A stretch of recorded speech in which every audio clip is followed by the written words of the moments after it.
హరే కృష్ణ. అందరికీ నమస్కారం. Welcome to divine Telugu voice. Today we begin our Bhagavad Gita journey with chapter 1, sloka 1, ధర్మక్షేత్రే కురుక్షేత్రే.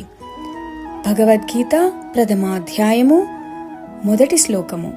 Dhritarashtra ఉవాచ ధర్మక్షేత్రే కురుక్షేత్రే సమవేతాయుయుత్సవః మామకాః పాండవాశ్చైవ కిమకుర్వత సంజయ.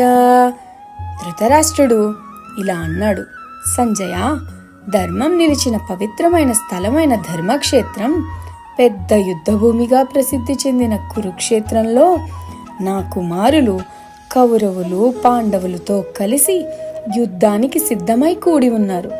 అక్కడ వాళ్ళు ఏం చేస్తున్నారు? ధృతరాష్ట్రుడు అంధుడైన రాజు మాత్రమే కాదు, మనలోని అజ్ఞానానికి సూచకం.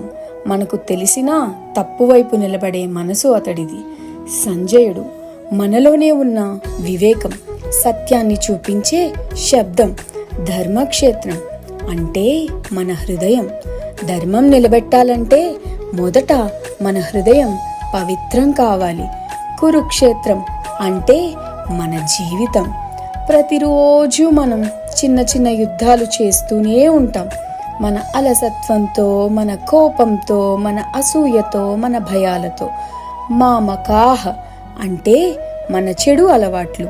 పాండవాహ అంటే మనలోని మంచితనం, సత్యం, ధైర్యం, ప్రేమ, క్షమ.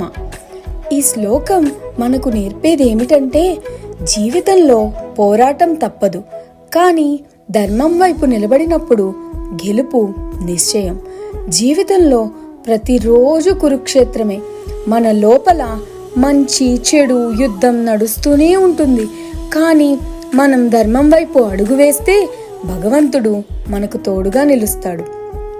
నీ మనసు కన్ఫ్యూజ్డ్గా ఉన్నప్పుడు, నీ జీవిత యుద్ధంలో ఏం చేయాలో అర్థం కాకపోయినప్పుడు కృష్ణుడు ఇచ్చిన జ్ఞానం మనకు దారి చూపిస్తుంది. ఎన్ని సమస్యలు వచ్చినా మనసు నడిపేది ధర్మం అయితే జీవితం గెలుపు ఖాయం. ధృతరాష్ట్రుడికి మంచి చెడు తెలిసినా తన తనయుల కోసం అధర్మం వైపు నిలబడ్డాడు. ధర్మం వైపు నిలబడినప్పుడే గెలుపు నిశ్చయం. ధర్మం, సత్యం, నైతికత ఎంత ముఖ్యమో మన జీవితంలో ఈ శ్లోకం చూపిస్తుంది. Subscribe for divine content. Hare Krishna. Thank you.